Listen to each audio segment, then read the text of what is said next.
Hello, this is Kaylia in 2020. What you are about to hear is the remastered version of the episode that you clicked on. Why? Well, it turns out that when I started this podcast, I got some incorrect information regarding copyright law and fair use policy. After nearly 2 years of making content, this oversight was brought to my attention. There was mild panic, lots of guilt, and then a few fervent nights doing research. It seems we might exist in this gray, nebulous area of fair use for critique and commentary, and thus our use of a teeny tiny bit of the music from the soundtracks of the movies that we are critiquing and commenting on might be allowable. But then again, it might not. So a few things. 1, I don't want to be a jerk, even accidentally.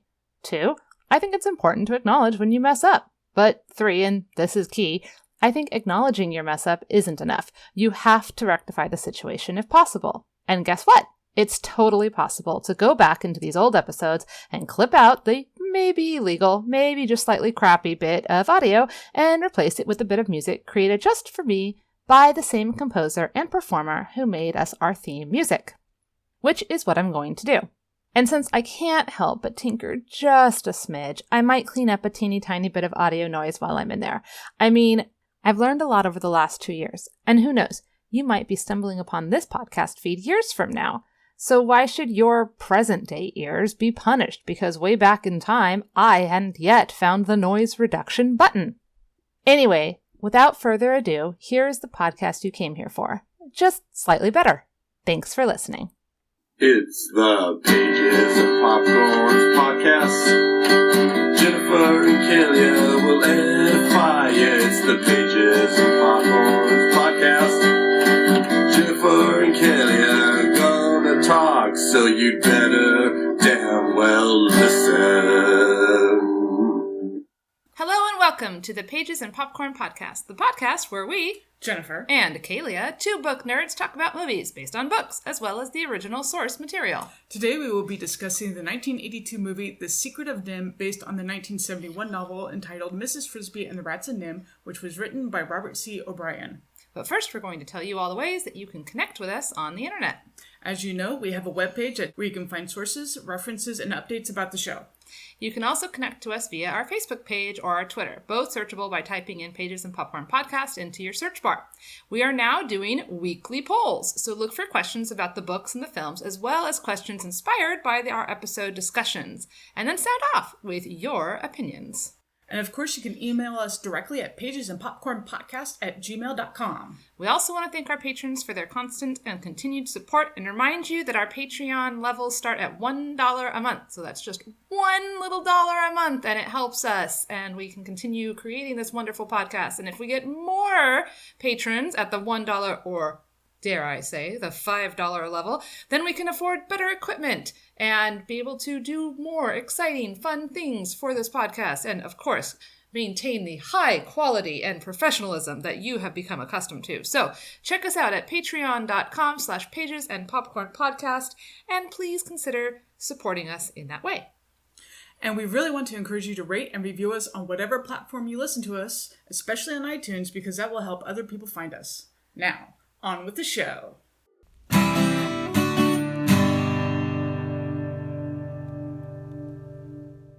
So, do you want to discuss how we came to this? Like, was this a childhood favorite of yours, or is this something new? I know I saw the movie as a kid. I must have seen it at daycare or something.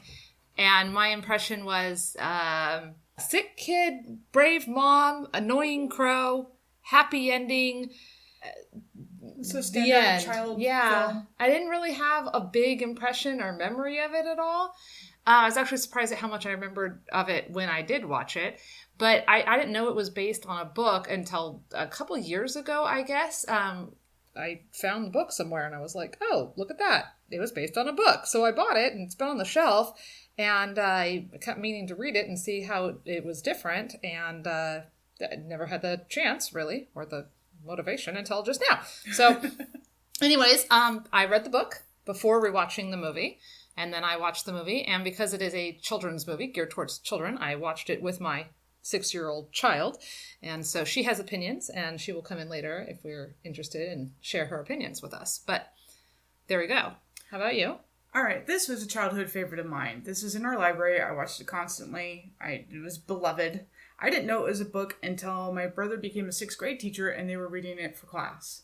And he had some interesting views on it as a teacher and what his class thought of it. So I decided to read it because he always got me into YA novels since that's what he was teaching. And I was surprised by how many differences there were. Mm-hmm. But we'll get into that. So 6th grade, because when during my research, I saw it listed as 3rd grade level, 4th grade, 5th grade, 6th grade. And I thought, well, that's interesting. Like, I kind of wonder. So he was teaching it at a 6th grade level. Well, it was also a school where the students were usually a couple years behind in reading level. Oh, okay. Yeah. But I think it's one of those where you can read it at various different ages, and it's simple enough for a 3rd grader to understand, and there's more complexity that if you're a 6th grader, you can bring out some more of the themes. Yes. My very tender-hearted 1st grader would be pretty traumatized by this book, unfortunately, so we were going to have to wait a little bit before we read it. Interesting.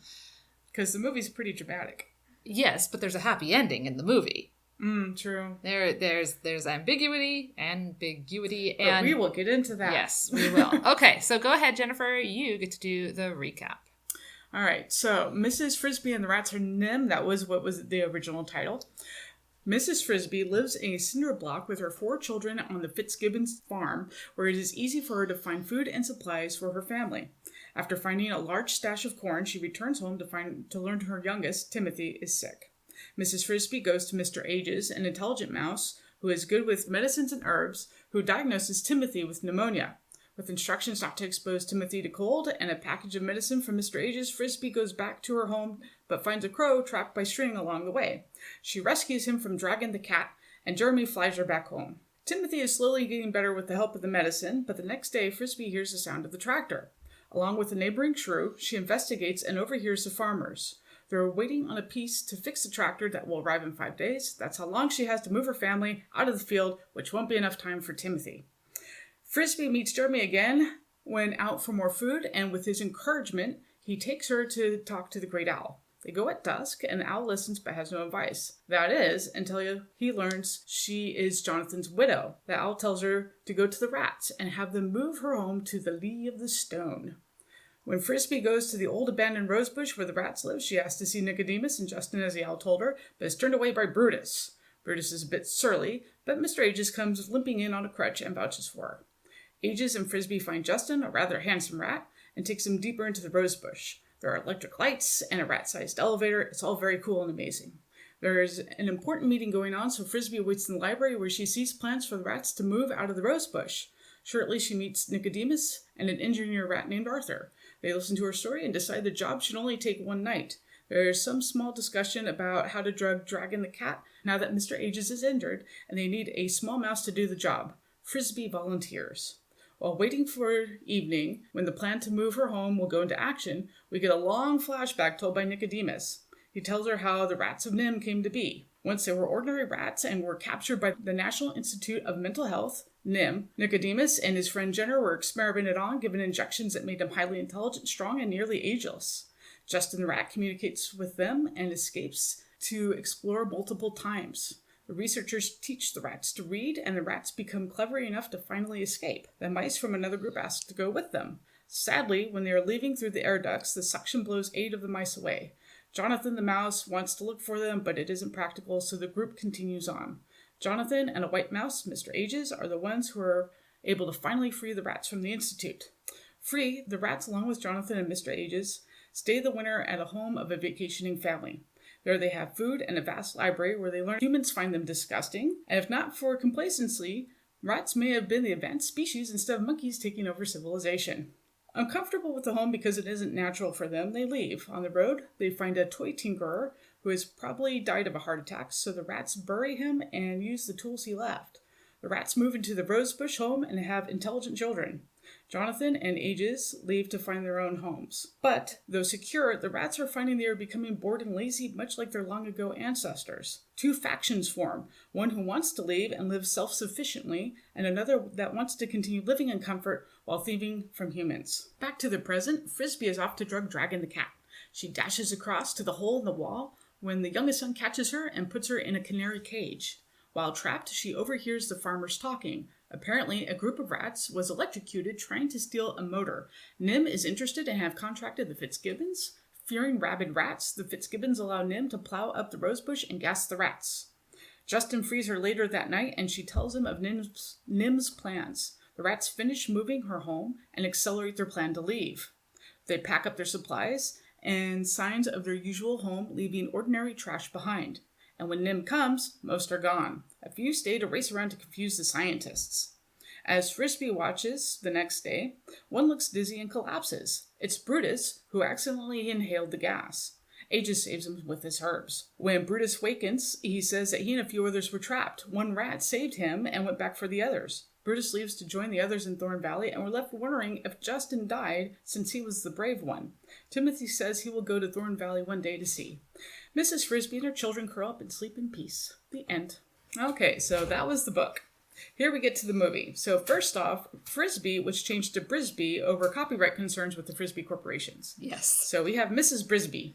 We start with Nicodemus reminiscing on Jonathan Brisby, who died that day drugging Dragon, the cat. We can see Nicodemus's aged hands and gentle voice as he is writing with a magical gold pen.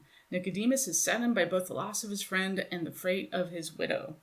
The next shot is an overview of the farmhouse and Mrs. Brisby getting medicine from a grumpy old Mr. Aegis. He's a bit of a mad scientist, but he does give her medicine for her youngest son, Timothy, who has pneumonia.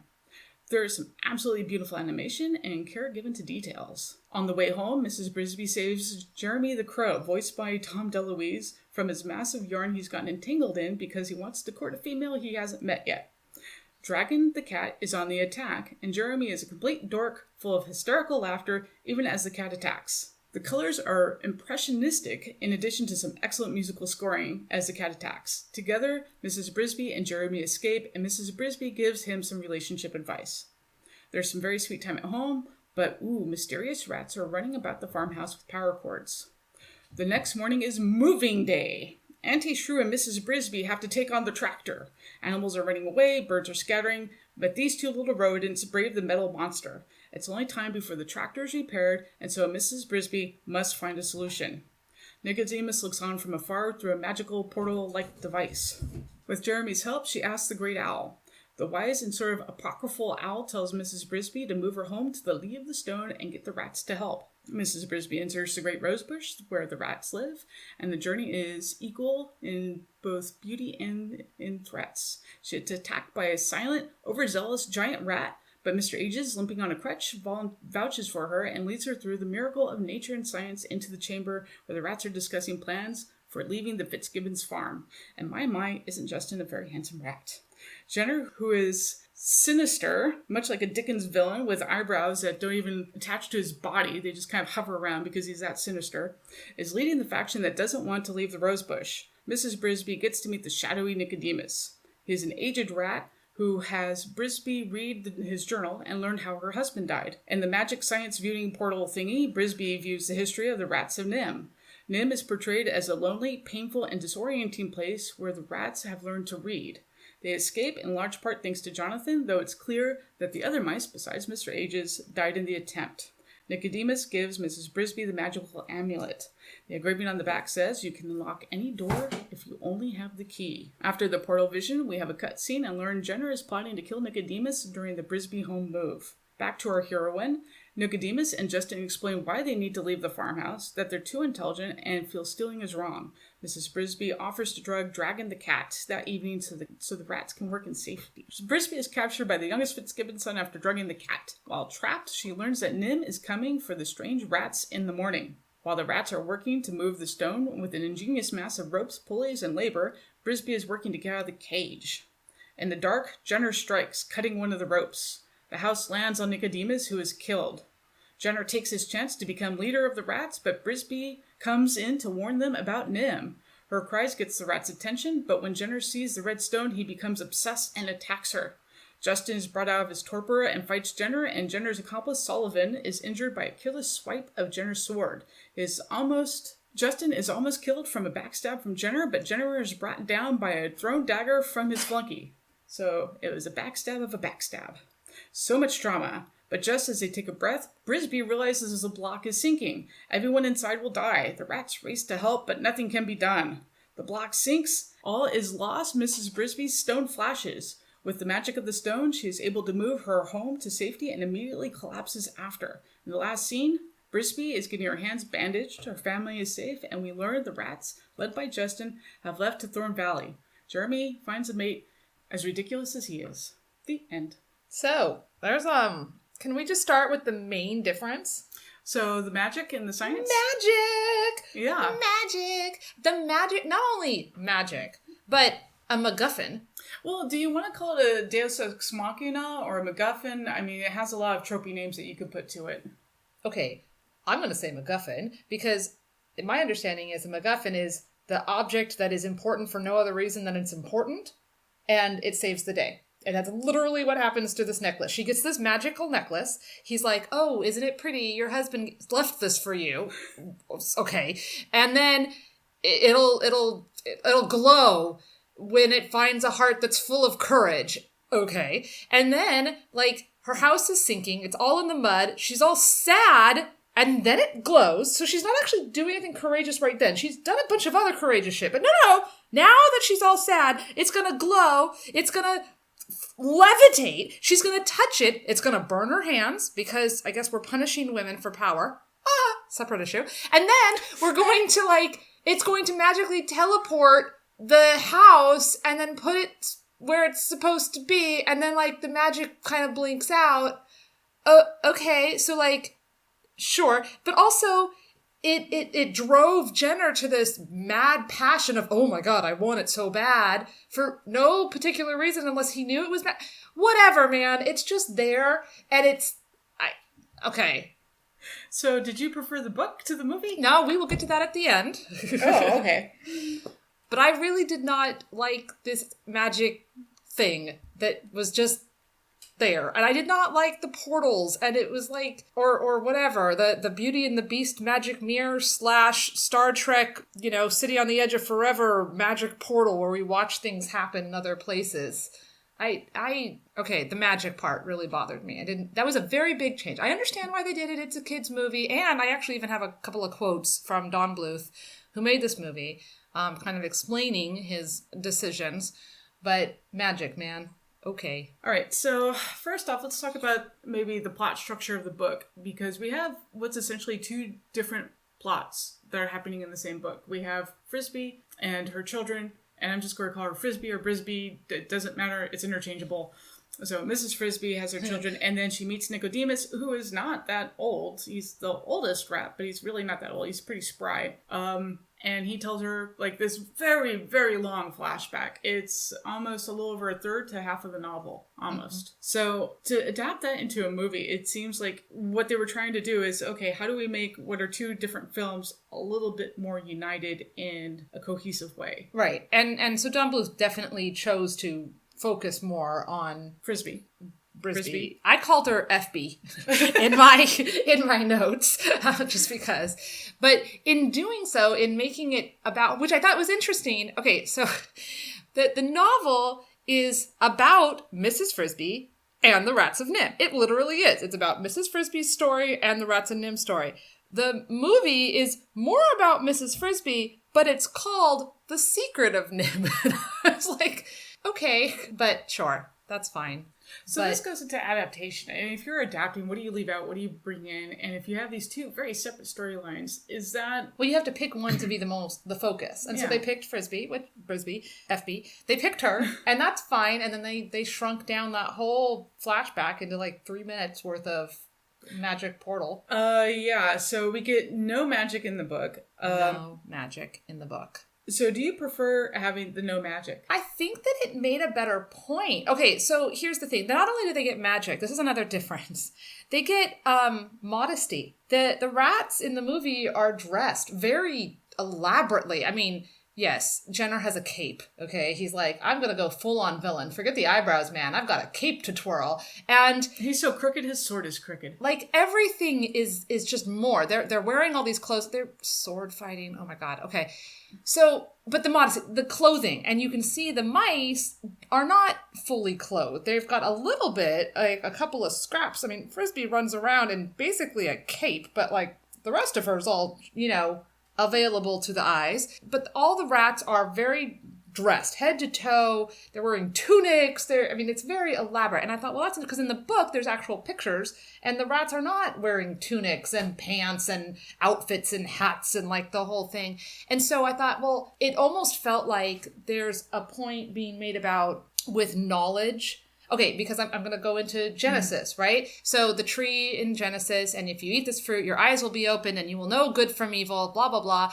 Okay, and so what happens is Adam and Eve eat the fruit, and then their eyes are open, they know good from evil, and they become aware of their nakedness. Like, that's part and parcel. So in the story, we have the rats who gain education, they gain intelligence, and they gain morality. They now know right from wrong. Stealing is bad. Okay, that's like a thing that now they know because they've been educated and brought up. Some of them do. Well, again, in the book, it's less. I mean, there's definitely a divide, but it's not a violent divide. The people who disagree go off and do a different thing. Whereas in the movie, it is a violent divide, which I think is making a different point about politics and groupthink. But okay, so anyways, our eyes are open and now we have modesty. So now we're going to cover ourselves.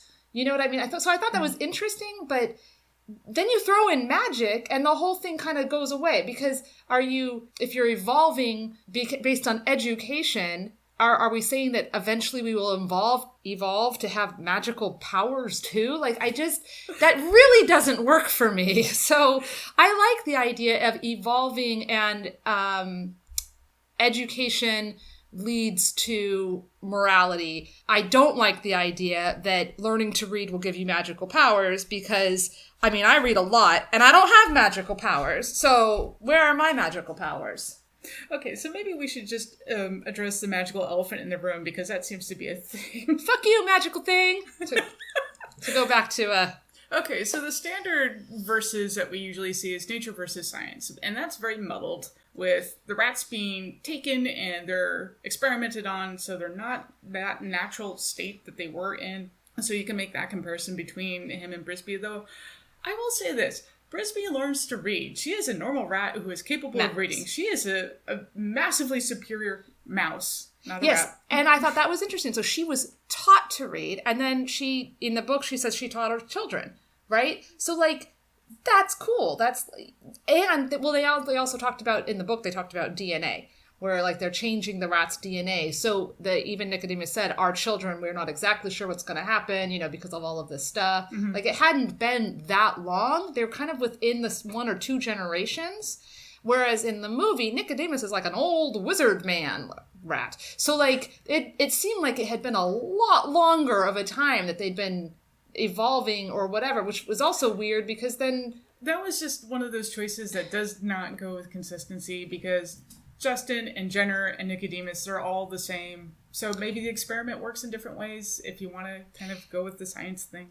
Well, I think in the movie they didn't name the other rats that were caught. They didn't say that was Justin and Jenner. It was Nicodemus definitely was there, and Jonathan was definitely there. But the other rats that in the movie didn't get named. So you could, it seemed like from watching it that other generations had happened. It had been a long, long time. I don't know. Maybe I'm misremembering, but that was my impression. Whereas in the movie, or in the book, it was very clear that Jenner was part, Justin was part. They were part of those 20 rats that had been experimented on.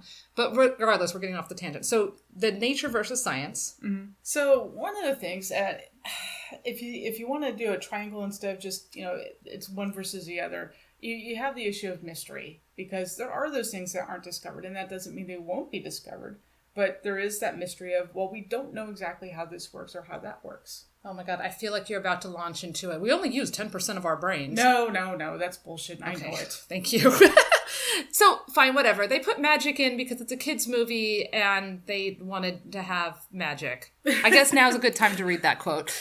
Okay. But we also have certain things that are unpredictable. The future is unpredictable. And when you look at the struggle with the rats, you have Jenner, who wants to stay the course. He wants to do the same thing that they've done. And then you have the other group that wants to embrace what is unpredictable. So when you are looking at sort of mysteries, you are looking at the future. You are looking at what is unpredictable. Sure. Unpredictable is not the same as magic.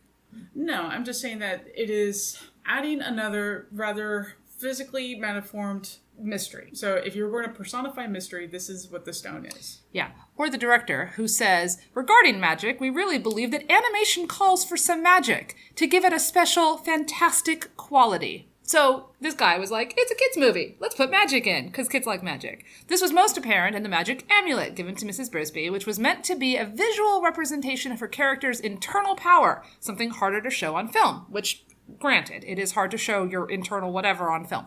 The object was also meant to introduce a spiritual aspect to the plot, and the director remarked, the stone or amulet is just a method of letting the audience know that Mrs. Frisby has found courage of the heart. Magic? Maybe. Spiritual? Yes. And I'm over here going, gag, gag, gag, gag, gag. And it was given to her by her husband, and it burned her hands. So, again, just going back to the last unicorn. She's not fireproof. She's not fireproof. No. The stone was on fire. Because why? If you're making a magical stone, you don't have to make it fire that burns. It could be magic fire that doesn't burn. Why didn't it even need to be No. Making it magic was intentional. Yes. Making it punish her by using it. She's given a tool, and then she attempts to use it, and she gets burnt, because I guess we have, you have to have sacrifice or something, because she also saved her family. Of course she does, and that's great with the tool that they gave her that's also going to hurt her, that she was never fully explained how to use. Then she gives back to the rats when she's done with it. Why? Does it not have magical powers anymore? Was it a one-trick pony amulet? Or does it have more powers, but she doesn't want it, or she felt she owed it to the rats? Because I hate the magic thing so much. So much of this movie I love. I really did not like the magic stuff. So, yeah. No, after reading Don Bluth and his choices, and they went through a lot of drafts with this. At one point, there was supposed to be a magical sea bass that she saves, and that saves her at the end. And there were so many weird incarnations as they were trying to revise this. I don't know. The magic thing, of course, it didn't bother me when I was a kid, because I'm a kid. Yep. Kids are fine with magic. I get with Nicodemus, they're trying to do this thing. And so you can have the author intent, and whether you agree with it or not is up to you. But, this is the author's intent. This is what the magic was supposed to personify. Okay, so we talked about our last film, Our Eyes Were Watching God. We do talk about what you have to do to translate a book into a visual medium. And so, as a visual medium, does this work in its own way? For you, it didn't. The magic part, no. The rest of it, I thought. And there was a lot of changes that I thought that they actually did better. And they for sure. But the magic thing, I didn't like. I was really happy that they took out a lot of NIMH. Just from a narrative standpoint, from a plot standpoint, it's like you grind one to a halt to go on this other tangent. Yeah, so that was fine. And they shortened it. It was really pretty. So so differences. Magic, all in caps. So, the rats were very different between the two. We have them in clothes. I mean, Nicodemus needs a manicure in a really bad way. I don't understand how this society has swords. They're rats. They have long fingernails. Oh, it's not just long fingernails. That is like, this rat cannot function. Long fingernails. It's just, bleh. Okay, Jenner was more of a political intrigue. And freaking murder. They were less civilized in some ways, with their guard of Brutus just being this big, massive, weapon-wielding guy, but... So Brutus had a larger part in the book, and the shrew had a larger part in the movie. Yes. I love her. Of the shrew. Absolutely love the shrew. I didn't like her when I was a child. Now that I'm an adult, I watched this, I went, I am the shrew.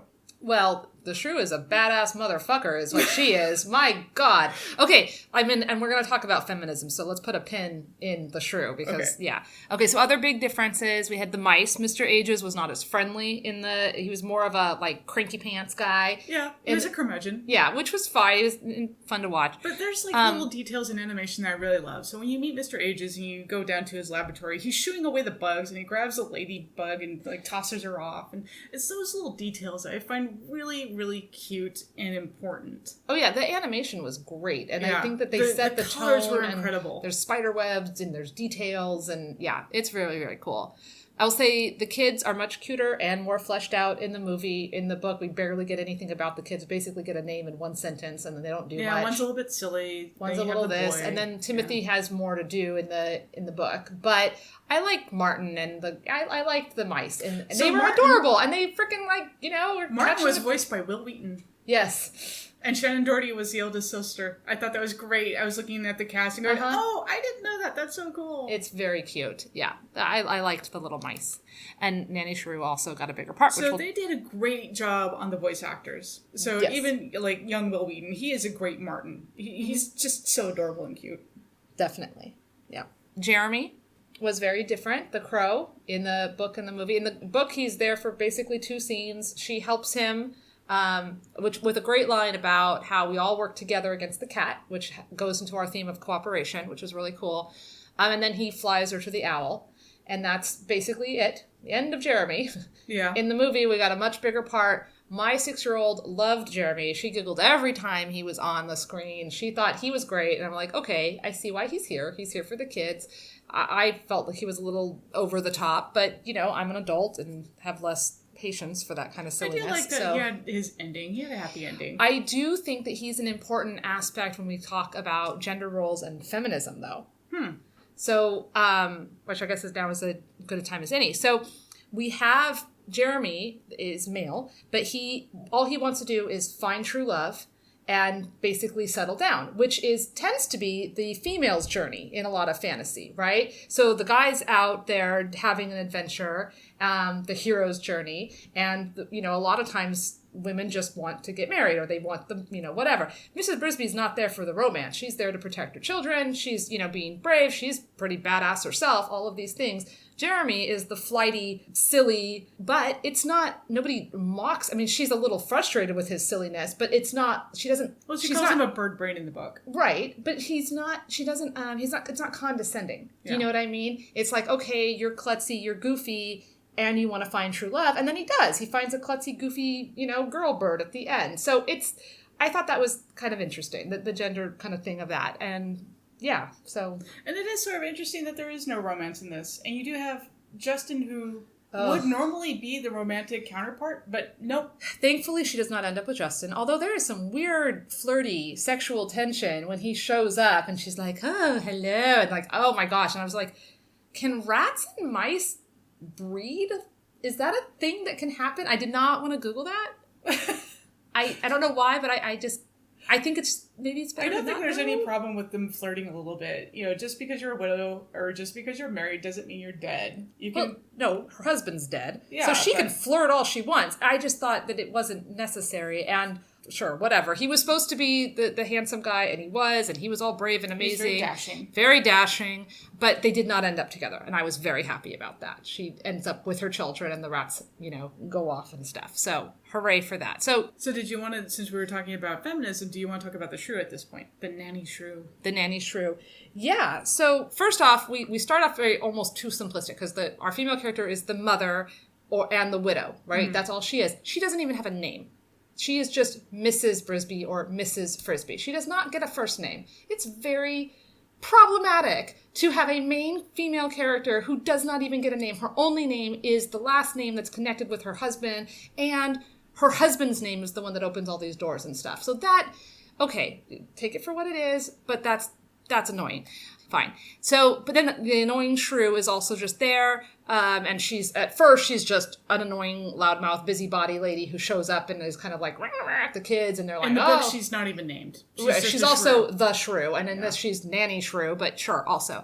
So we have great lines, like Jeremy says to Mrs. FB, he says, you were a girl once, like, give me girl advice. And it's like, oh my God. And then also, at one point when she's trying to talk to the rats at the end, Jenner says, she's hysterical, don't listen to her, because he's, pushing her aside. Of course, he's the bad guy. So you're like, oh, the bad guy's being bad to this female character. So we know that that's a bad idea, Also, one other little thing before we get into the change of feminism here is that the farmer's wife is wearing heels while she's putting the laundry out on the line. I don't know if you caught that, but I sure did. We get a nice pan across where, Jeremy's in the clothes and whatever, and she's literally standing in the front yard hanging out the line wearing heels. And I was like a nice 1950s housewife should. Yes, in a movie that was made in the 80s. So, okay, fine. But we're going to throw those feminism, those little problematic things on their head because Mrs. Frisby, Mrs. FB, is freaking awesome. She's brave and she's smart. She uses her wiles. At one point when Jeremy's like kind of bugging her, she's like, I need him to go, oh, Jeremy, I need someone big and strong to go look after my children. And he's like, oh yeah, I'm big and strong. I can do it. So she knows how to play the game. Like, that's cool. I love the tractor scene when she and the shrew go after the tractor. Right. There's no hesitation. No and the hesitation. Shrew is yell, don't do this. You're crazy. Nope, she goes. And then the shrew's the one who gets in there and busts the fuel line. Yeah. The shrew. Okay, so not only is the shrew, it's like her job to tell everybody about moving day. She's the one who starts warning all the animals, and she looks majorly, very intense when she's doing it. But oh my God, that's a big scary thing, right? Yeah. So she takes her job seriously. She warns the other animals. She gets into that tractor. She ruins the fuel line. She takes on the frickin' crow. When Jeremy shows up, she's like, I don't know you. I don't trust you. I'm going to tie your ass up. I don't know what's going on with you. She doesn't want... In the book, too, she's holding off the rats. The rats show up to move the house, and she's like, I don't know who the hell you think you are coming in here and moving this house. Nobody told me. And so... I loved that. And another point about feminism with Mrs. Frisby is that in the movie, when she's caught in the cage inside the farmhouse, in the book, Justin has to come save her from the cage. And in the movie, she saves herself. Girlfriends, got it. Yes. I was just going to say about the shrew, it is an example, a nice example of personification. She is a shrew. That's her job, and that's her character. Yeah, so when you look at character arcs, Frisby, FB basically, from the start, she's all about her kids. But she does have this character arc where she does have to learn and adapt and do new things. And I love that she rescues herself. She gets injured, and then she keeps trying, and she figures it out. And she goes, I can do the water bit. And gets out this really intelligent way. And she even says at one point, the owl is like, blah, blah, blah. And she goes, well, I don't understand, but I'm going to do what you say. And I didn't see that as a submissive... anything. I saw that as, okay, I don't fully understand. I'm okay with not understanding, but I know that you're the expert in this. I trust, based on my experiences that you know what you're talking about, and I'm going to do what you say. And I thought that was good. She was very brave. This was a very amazing, very brave heroine who didn't have a name. There are some fantastic action scenes from just the very beginning with Dragon. Like, the sky goes red. The music is so well done. And apparently, when they were making this film, the music was one of the most difficult parts. Because the conductor had to score music for scenes he hadn't seen, which is really hard. How do you get the pacing right? Mm-hmm. You have to match the animation. So they would give him a few cells and say, okay, animate. And here's our animation, do the music thing. He's like, but it works really, really well. So it is a gorgeous film. It is a gorgeous film. Bluth Films, Don Bluth Films, they were originally Disney artists, and Disney had died. They were kind of falling out of the heyday of the animated film. Bluth had The Secret of NIMH. He had just done Banjo the Cat. Mm-hmm. So he had a little short, and he left Disney to pursue this. So this was their first film. It was their most successful film. They also went on to do All Dogs Go to Heaven and The Land Before Time, which in our family is a classic. We watch The Land Before Time Shocking, a lot. Considering you have a little paleontologist. A little paleontologist. So I want to go back to some of the other differences, if that's okay. Sure. The Great Owl was about the same in the book and the movie, but he had the same glowy eyes as Nicodemus, and I did not understand. So originally they were supposed to be mirrors of each other, and at one point they were thinking of doing the same voice actor for both characters. Why? Let me see if I can find that. The owl wasn't in NIMH? Okay, so John Polormy, I'm going to say his name wrong, but he's one of the writers, used to wonder if there were any viewers ever caught the subtleties in the tale. First, the fact that both Nicodemus and the owl have the same walk, similarly glowing eyes, close vocal patterns. Might they actually be the same character in different forms? At one point, they even considered having the characters be voiced by the same actor, but that was dropped when they felt like a big-name voice talent needed to be added to the cast. What? They're not the same character? Like, Nicodemus is watching her talk to the owl. And why would they need to be the same character? I'm calling BS on that. I don't know why his eyes were yellow. They did not to be yellow. Or let them be yellow because he's a big old scary owl, and then not have Nicodemus with magic yellow glowy eyes. God. Some of this is how impressionistic is the film. Does the sky go red as soon as there's danger, or is that impressionistically signaling to us that there's danger? Owls I have sort of glowy reflective eyes. Sure. They reflect light. So is that the owl reflecting light? And is this an impressionistic view of an owl? Because owls don't have mustaches. Fine, but when you use the same colors to give one character magic-looking eyes and another character magic-looking eyes, and that second character actually has magical powers, then you can't be like, oh, I'm sure that they didn't mean to imply that the owl had magical powers. Whatever. No. I found the owl to be really interesting in both iterations. He's just so old and creaky, and I use the term apocryphal because he's so cryptic.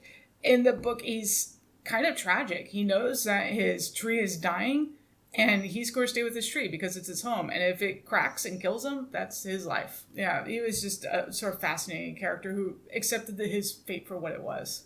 Yeah, and even though owls eat mice, he doesn't eat her because then the book would have been a lot shorter.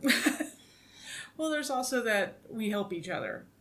Well, we help each other in terms of the cat. They're all very clear about that. But, I mean... I think there are certain truces that you go through.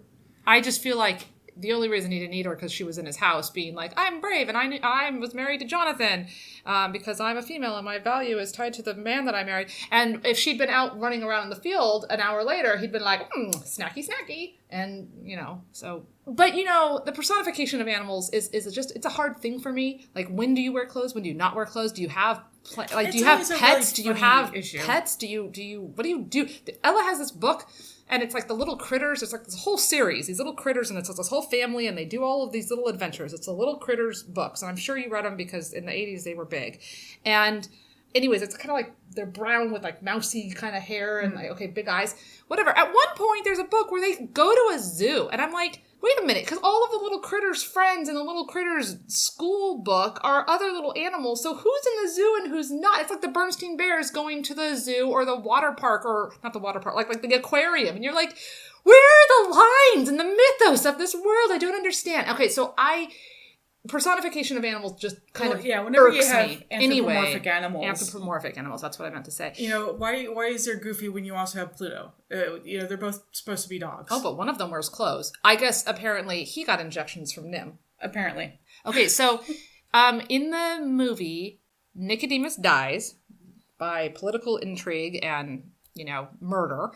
Okay. In the book, 2 rats die, and we don't know which ones. And you said in your recap you think maybe one of them was Justin. Well, okay, so there were 2 rats who were killed. The one that went after and saved Brutus, and the one that went after to save the 2 rats, they don't know which rat that is. They're guessing it's Justin because Justin was the brave rat. Right. It could have also been Nicodemus, who was their leader rat. Yes. Really, it could have. Yeah, so... That's ambiguous and annoying. And that's one of the reasons why they changed that, is because people are not happy with ambiguous endings.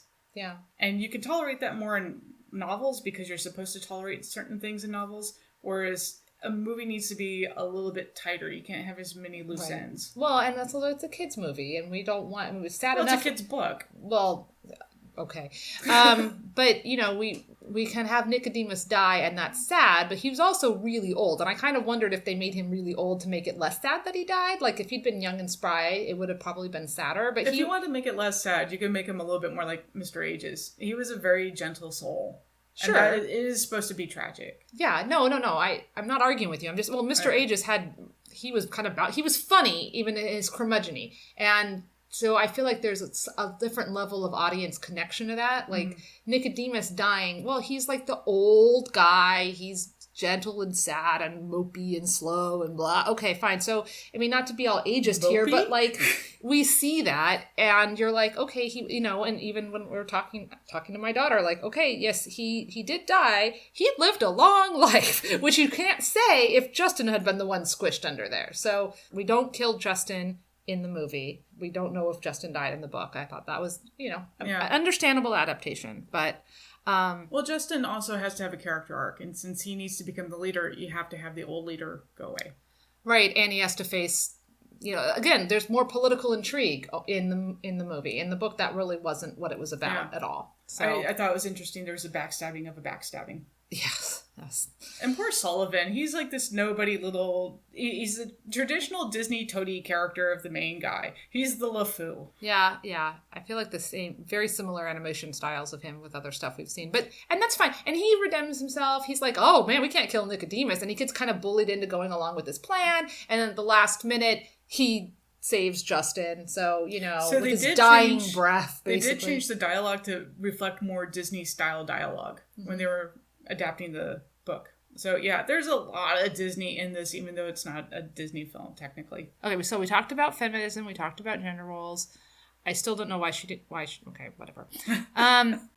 We talked about the evolution of education evolved to know right from wrong and modesty versus the evolving to want to dominate. And I kind of feel like these are the two creatures or humans or anything evolving. It's like, what's the end goal? So we have the evolution to understand right from wrong and to work together, more cooperation. But, the twin of that is evolving to want to dominate. And that's what Jenner represents. He's like, no, we're as smart as humans. We're better than humans. So we should take over.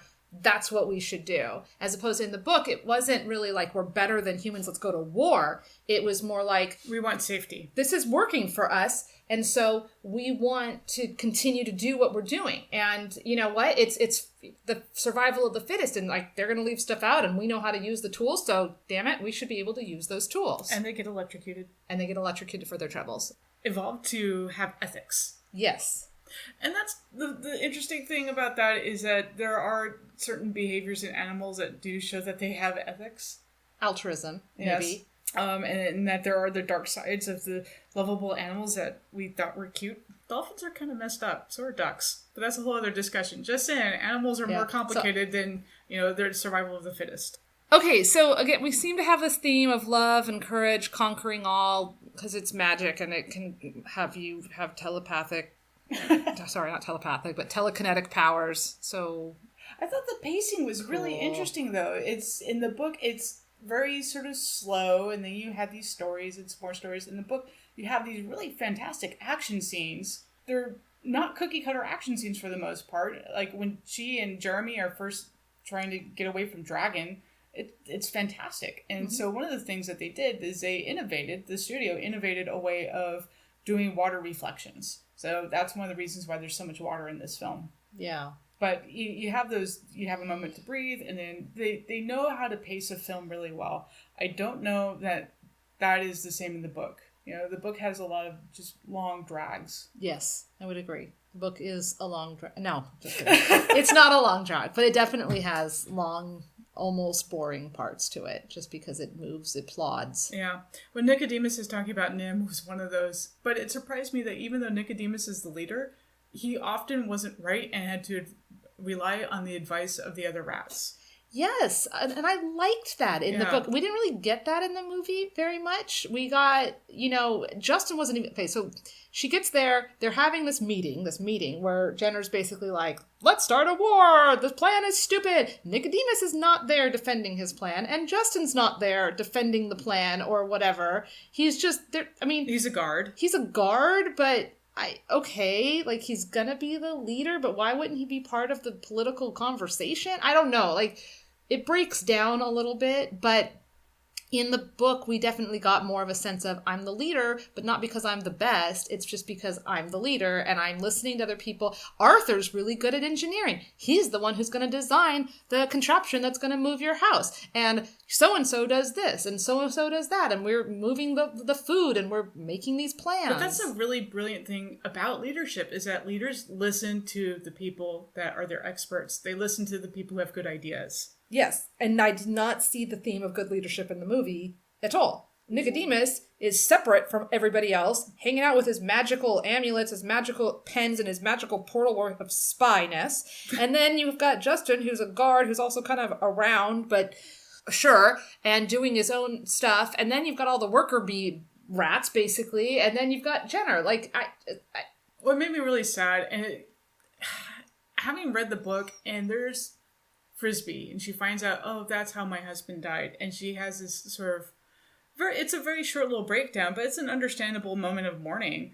In the movie, they could have told her. They were watching her, and that seems like such a betrayal to me. It It is such a betrayal. And I did like in the movie that we have this female character who can be sad, who, you know, has emotions and is scared and faces her fear and all of that stuff. It's not a failing on her part. But yeah, I'm writing my journal. It's so sad that Jonathan died. Oh, well, I'm not going to bother to tell his wife what happened to him. He's just never going to come home. That's cool. I'm going to spy on his wife. Oh, yes, go to the owl. Off you go to the owl. Oh, the owl has told you to come to me. Oh, okay, now I'll be ready for you. I'm not gonna, I don't know, tell Brutus that you're coming so that he doesn't scare the shit out of you with his big old sword. Oh no, I'm gonna let you flounder your way. Okay, the men, the boy rats, grumble, don't like. So originally there was going to be a female rat that she was going to interact with who was a bit of a motor mouth, who had a little bit more of Jeremy's characteristics. Mm-hmm. And then she was written out. And she's in the book, Isabel. She's like young and she's, you know. So she was going to have a bigger role. Yeah. And I read an interesting thing. They gave some of her lines to Nicodemus. And I was like, which lines? Whoa. Can I watch that where Nicodemus is like, has a crush on Justin? I would be, sure, okay. Like, okay, that would be a much more interesting. Maybe that's just Justin. Yeah. Maybe Justin is the Shane from the L Word in The Secret of NIMH, where everybody just loves Shane and can't get over Shane. And in The Secret of NIMH, everybody loves Justin, even if you're not a rat, even if you're a mouse. I was just thinking about 3:10 to Yuma, where you had the unrequited crush. Oh, yes. Charlie Prince. Okay. So other themes. Okay, we have racism. Yes. Big time. You want to talk? Because I have led the charge on some of these things. No, I'll let you because you have the thing. Well, I wrote racism in the movie. Nanny Shrew is pretty anti-rat. Her language is very reminiscent of racial slurs. She's also talking about how she's very judgy of the rats. She doesn't trust them. And, okay, at first, her rail sounds a little like living off the system, these welfare people, blah, blah, blah. But they literally are. They're stealing electricity. They're doing all these things. Now, they want to not do that anymore, and they want to move on, and blah, blah, blah. But, I mean, okay, so let's not be bigots, but yeah, I thought that was interesting. That she was like, these ugly, bad, good-for-nothing hooligans. She calls them hooligans. Like, there's a loaded word. And then we're going to go off, but also they were stealing. Yeah, there's only so much you can say on that one. So... I thought it was interesting. You pointed out in your summary of the book where the rats were like, we're like the most hated. Even like people think we give diseases. Do you know how many diseases humans give each other? I thought that was hysterical. Like, yeah, man. And how like the rats had evolved to become prairie dogs. They got all fat, fat and complacent. And that is why now these rats are like, we don't want to get fat and complacent. Like, we need to struggle.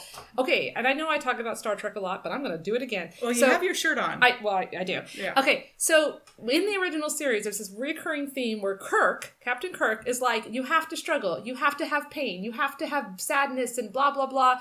And if you don't, that's bad. We can't just have all of our problems fixed. We have to have the struggle. We have to keep working, Oh, you have this perfect symbiotic relationship with the magical being on your planet named Vol, and no, I'm going to destroy Vol because you should learn how to do other things. It's called freedom, and you're going to like it. He even literally says that, okay? It's like, okay, so we have that idea that struggle is good for the sake of struggle, which you may or may not agree with. And in this, it's the same thing. The rats are like, well, we don't want to steal, so that's a valid thing. But then there's also this component of we need to go out and make it on our own so that we can continue to evolve, because we can't evolve if we're not struggling. And I'm over here going, but maybe you could evolve in a different way. Like, there's technology. Nobody in your book has invented the internet yet, so get on that, rats. Like, there's other ways. Just because I don't work in a field during the day or struggle with manual labor, that has opened up. We have the Industrial Revolution, we have the Technology Revolution. We have ways people can continue to evolve. Anyways, do you have thoughts on that? I'd have to look this up. But there is this idea that your knowledge, what it actually is, isn't close to what you think it is. So at one point they're saying, well, okay, we could go off and we'll be self-sufficient. What about electricity? We won't have electricity. And there's Nicodemus saying, well, then we'll have to learn how to make it. Your ability to reinvent the wheel is limited. And you don't have to reinvent a wheel if there's already wheels. I love when he's thinking about the rat race and going, why are they calling it the rat race? It's the human race. We rats don't do that, except we kind of are. But the whole idea that monkeys evolved, we're the evolved species just because we had to, like, sit in a tree and work to get our food. Yeah, it's weird. And so I'm glad that none of that made it into the movie. There's a lot of bad science here. I mean, 1970s, right? Sure. And he's a sci-fi author who... Right. So, grain of salt, the size of a mouse. Just... Okay, so cooperation was another theme. Mm-hmm. We all help each other and one another against the cat, she says. The mice. So the rats are escaping. They don't technically need to take the mice with them when they're escaping from NIMH, but they have altruism. They're compassionate. They take the mice, thank goodness, because then the mice actually help them get out the final leg of the journey. They didn't have the mice, they wouldn't have gotten out, at least not that way. They might have come up with another way, who knows. And then again, like now the rats are helping her move her house. Okay, all of that stuff. We've got a lot of cooperation. So that's cool. I don't know that's full altruism, though. Full altruism, and you do it without getting anything in benefit in return. And here, it's more symbiosis, where you help somebody else because they do help you in return. Well, they let the mice out of the cages. Pretty sure the mice were not going to be able to help them. True. But so that's where I say altruism. Yeah, the lesson of the book, though, is you see the effect of being kind. Oh, you get kindness in return. Oh, Jonathan did this, then, his widow and children are going to survive because he did a thing that set that up. Yeah, because they came and asked for help. Not because we were, like, checking in on them or taking care of them. So the message of the novel is help each other because you might get something back out of it. I think the message in the book is more cooperation is better than... Yes. Than being splintered and separate. Absolutely. So, but I would juxtapose that against altruism. As altruism, you do a thing just because it's the right thing to do. Sure, I don't think we're disagreeing. I think they let the mice out because they were like, oh, these mice, they were filled with compassion. We don't want to leave them in the cage. Okay, so we'll help them with no expectations of benefit. Turns out the mice were able to help them back. Oh, that's cool. Fine. Separately, you have the non-educated animals out there. We have the birds, like the crow and Mrs. Frisby. And she's like, we all help each other against the cat.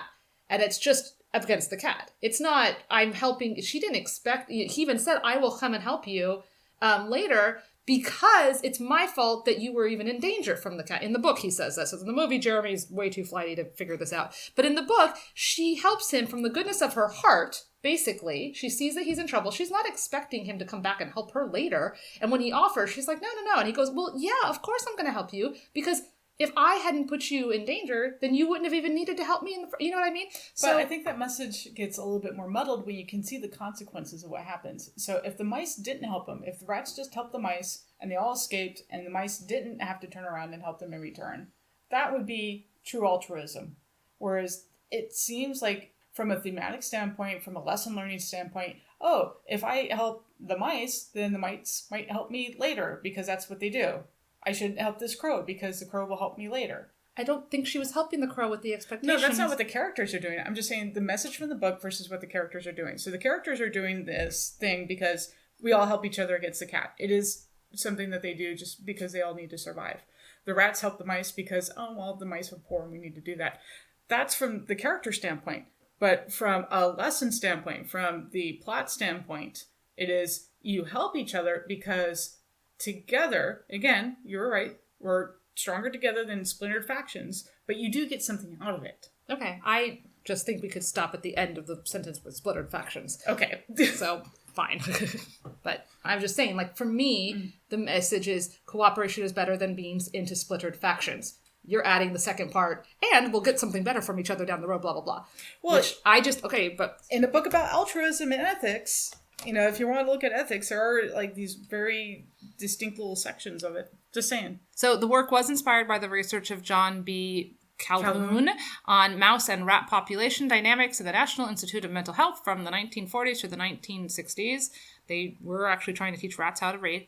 In July 2009, Paramount Pictures set Neil Berger to write the script and Carrie Garnall to produce the film based on the book.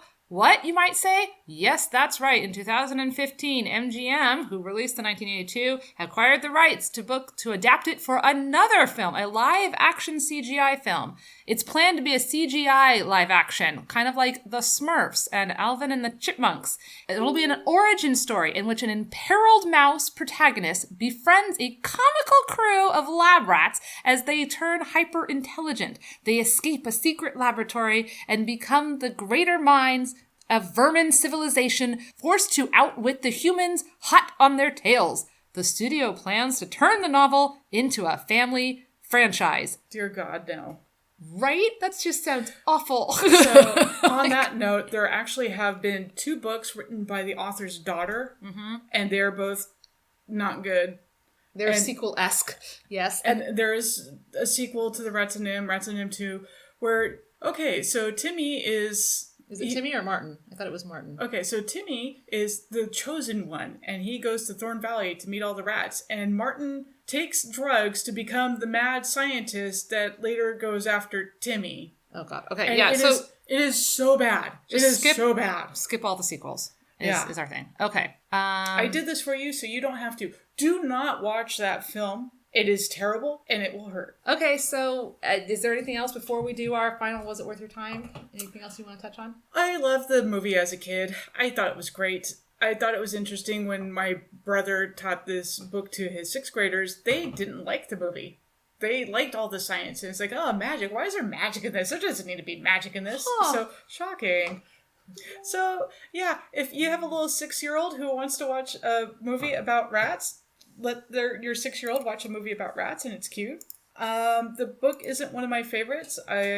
Unfortunately, it does ruin my view of the movie because, when I read the book, I don't like the magic. I don't have as much of an acceptance of it, of just, it's a kid's film and just let it be. Yeah, I read the book.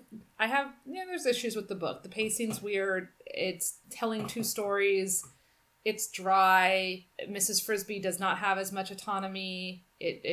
She's definitely not a feminist heroine, and not that every female character needs to be, but, then when it was made into a movie and she became this feminist heroine, I was like, that's awesome! But we also add magic in, because maybe we can only have feminist heroines if we're in a fantasy land. I don't know. Anyways, so I think we're extrapolating a little too much out of that. I really don't like the magic part. I really don't. The rest of the movie I really liked. I liked the visuals are great. The music is great. Mrs. Frisby is great. Frisby, whatever. Mrs. FB, she's great. Everything was just more. The rats were more. The danger was more. The drama was more. The rosebush scene when she's going through there and there's all the electricity. It's cool. Yeah, everything was more, and it was cool. Like it was very cool. So it was less about the rats, and the rats didn't end up actually saving her house. The rats were leaving, but we didn't really get too much about that. Again, I feel like it was mistitled. It didn't seem like the movie was really about the Secret of NIMH at all. It seemed like it was about the awesomeness of this female heroine who was doing cool stuff to save her kids. So if you take the original animator writer's view, the secret would probably be the stone and magic and the mystery of it. If you take a less positive view of his vision, it's annoying. There's just annoying magic. Yeah. So anyways, I'm glad I watched it, the movie. My daughter really liked it. She'll probably be disappointed once she reads the book and sees, how it ends, because it ends not so great. Yeah, it's a problematic ending.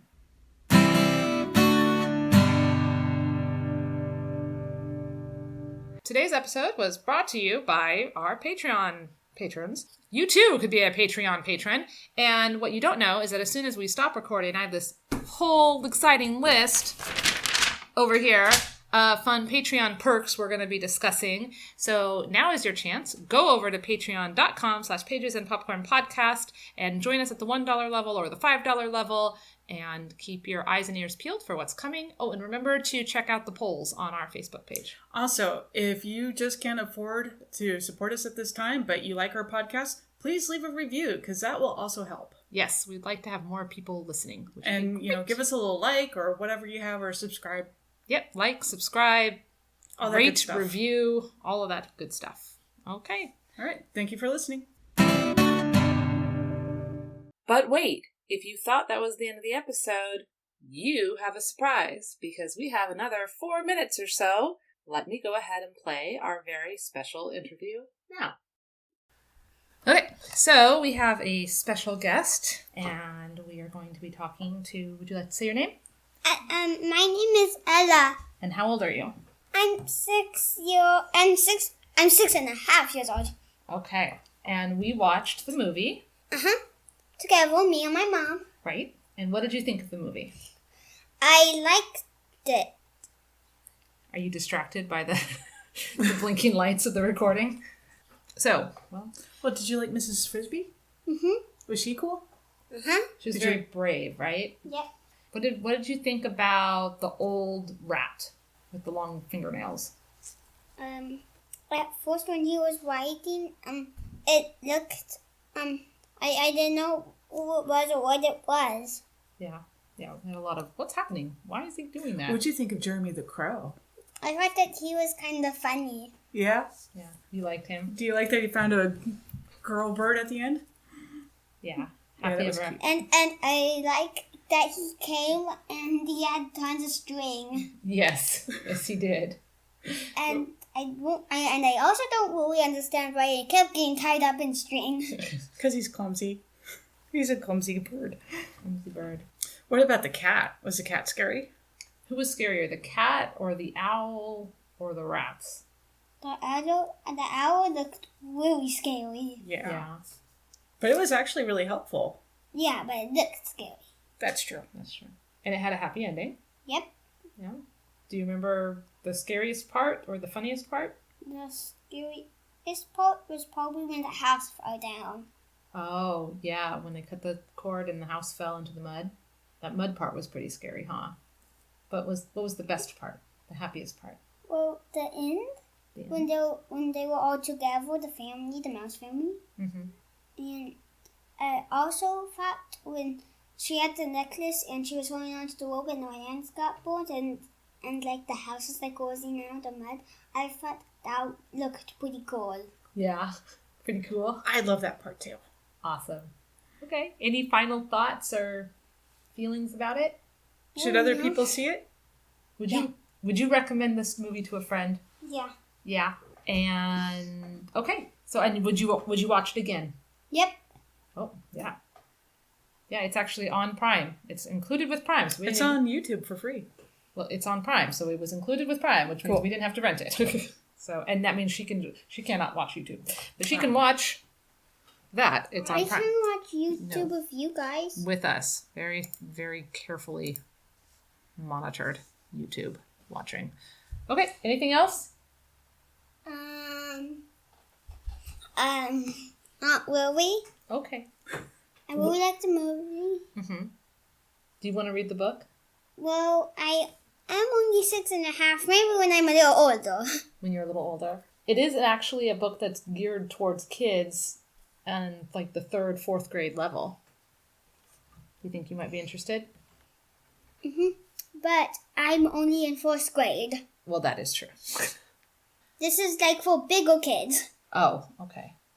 You said at 4th grade level, which is like when you are in 4th grade, and I'm only in 4th.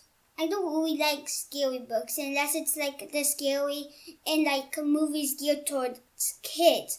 That kind of scariness I like the exciting scariness. Uh-huh. Was this movie, The Secret of NIMH, was it too scary or was it just scary enough? Just scary enough. Yeah, so a little cuddling, but you were okay. We didn't have to hide our eyes at all. Okay, well, thank you very much.